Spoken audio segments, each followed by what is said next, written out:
Hey guys, it's Glenn from glenscarcollection.com, and today we're driving the 2020 BMW M4 convertible. So this is the last gen, well, the first gen M4 convertible, the last year 2020. 2021, they went to the big grills. So if you like small grills and you don't want to pay through the nose for a new one, you can still get this car. So this is known as the F80 series. The F80 is the sedan. The F82 is the, well, so the F80 is the sedan, it's the M3. The M3 is the four-door. The F80 is the M4 Coupe, same thing, just 2 doors instead of 4. And then the convertible, since it's 2 doors, is considered an M4 convertible, and that is the F83, if I'm not mistaken. Now this has the base wheels, steel brakes. You could get the competition package, which gives you the competition wheels or the larger wheels, and you can even get ceramic brakes. Why you would do that in a convertible, I have no idea. Beautiful mineral white in this fox red interior. And now BMW does what Mercedes does. You can actually have this heated. So you drive on a cold autumn night, you can actually put this on, press the button, and it'll heat the back of your neck. Mercedes is the first one I can remember that can do that.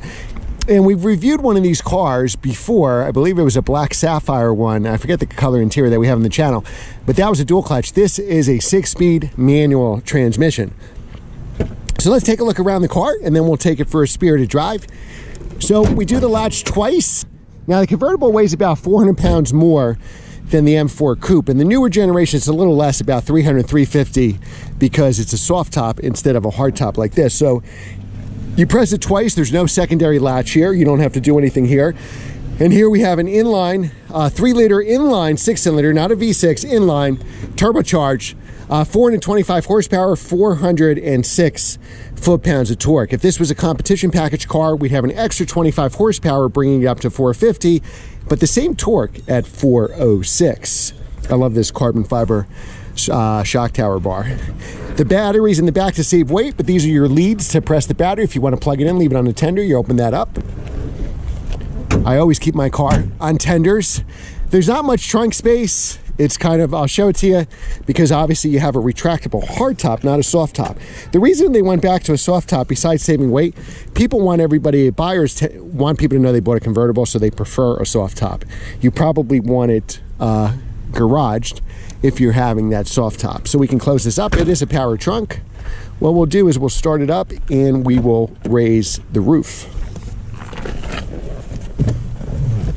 We'll put our seatbelt on so we don't have any BMW beeping noises. So we'll start it up. I believe you could do it up to 30 miles an hour. When parked, I believe you have to do it with the parking brake.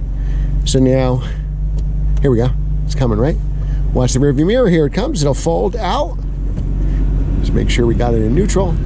It's a hot day, so the air conditioning is going to come on full blast, guys. Dual zone climate control. The roof just tucked under, and now it is coming forward. And I believe it just attaches itself, if I remember correctly. Now we'll get a message on the dash, retractable top, movement complete, and it'll even put up the windows for us. So if you're familiar with a BMW, I'll raise this just so we could talk. If you're familiar with BMWs, everything's here. You got a really good Idrive system. You put it in reverse, even with a manual transmission, it'll give you a backup camera. You have all your lane changing stuff here. I keep it off because I hate that it moves you, between the double yellow line and everything. So I always shut that off. Red line 7500. Very powerful turbocharged car. This will make your E46 M3 seem slow.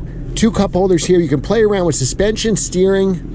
Let's see what we got here. So we can drive it in Sport, Efficient, Sport Plus. We'll start out in Sport, and then we're going to get to these real twisting roads where we'll put it in Sport Plus. For the shocks, you could do Sport Plus, but I think it still even handles good in comfort. And again, this is the convertible. It's not like an M4, so you're probably not doing a track day with convertible. And then steering, we'll put the steering in Sport. Basically, it weighted up. It's a little heavier every time you go up a notch. Start, stop button right there. Again, I told you the cup holders, hard buttons for your HVAC, which is great. This has heated seats, and here's your heated neck buttons if you were driving the convertible when it's crisp out. You have, you can play around with the cameras. So this has the 360 cameras, so we can do the fronts, the sides, the back. It'll even tell you where you're going to be if you back up. So very, very easy to use, very intuitive. All right. Now it's a turbocharged motor, so you won't get the same effect of the naturally aspirated as far as sound goes. But again, this is way more powerful, and it is rear drive. So the new ones, you've seen the new M4 review, not a convertible, but the coupe, was a manual rear drive. So that's how they do it now. The rear drives are manuals. The all-wheel drives are torque converter automatic, so not even a dual clutch. We've driven a dual clutch here, and it was great, so fast, but I have a feeling the manual is going to be way more fun. So again, we're in comfort mode. We're driving in sport. We'll get to Sport Plus when we get to the best section of the roads. It's a comfortable car. It's relatively quiet because we have a hardtop convertible instead of a soft top. There is a weight penalty for that. A hardtop convertible will withstand the elements a little better. You don't have to worry about your top getting ripped, and you have better security than somebody saying trying to slash your top and break into your car. But the penalty for that, of course, is going to be it weighs more. But this is a great everyday car. If you want to do a track day, get the M3 sedan or the M4 two-door. So this is the end of the first generation. 2015 in the United States was the first model year you can get the M4, and 2020 was the last year. Tim told me he had a, I believe it was a 2018 M4 convertible in manual in my favorite color, San Marino blue. So far, this car does not disappoint. We'll probably see if we feel the weight up here. Oh, wow. So you got a lot of power from down low. Looks like about 3,000 RPM. I'll pay more attention to it now where the turbo starts to kick in at. So now what we're going to do is we'll put in Sport Plus mode as we get to the best part of this road. Now, it rev matches for us, so I didn't rev match anything there. I'm used to rev matching my cars. You could feel the improved throttle response as well as sound. Now the problem is we're behind this big SUV. We'll hang back a little bit just so we can do a little acceleration. If I was buying the regular coupe or sedan, I'd probably go for the competition. A little stiffer suspension, puts the power to the ground a little better. Extra 25 horsepower. The convertible, I'd get the base model. It's heavy enough already. I don't really think you need to make it harsher.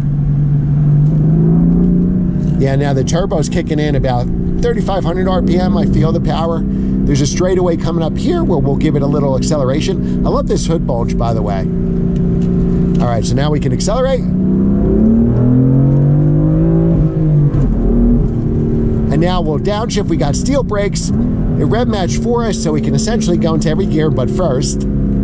Body roll is minimum. You know, they do a pretty good job at hiding the weight. They really do. We're going to go around and we're going to take those turns one more time. All right, so let's take those curvy roads again. Unfortunately, we have a Subaru Forester leading the way, so we'll try to hang back a little bit here. Now, this will downshift for you, so let's go into third gear, go into second, and rev match for us, like my M2 was. And again, with the turbochargers, this car is so much faster. If you're used to, I've owned a couple E46 7.3s and E90 M3, you know, this car blows that away performance-wise. Are those engines better? Well,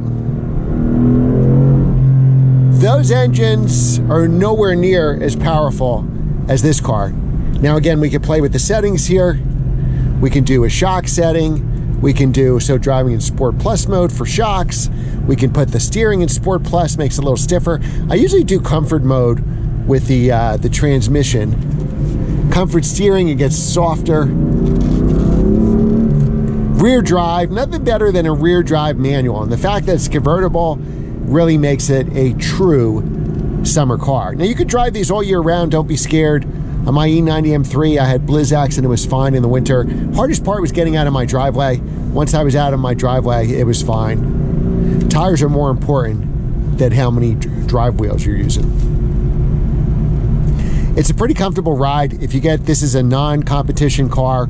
If you get the competition version, obviously it's going to have a stiffer ride, but it's going to drive, you know, more like an enthusiast car as well.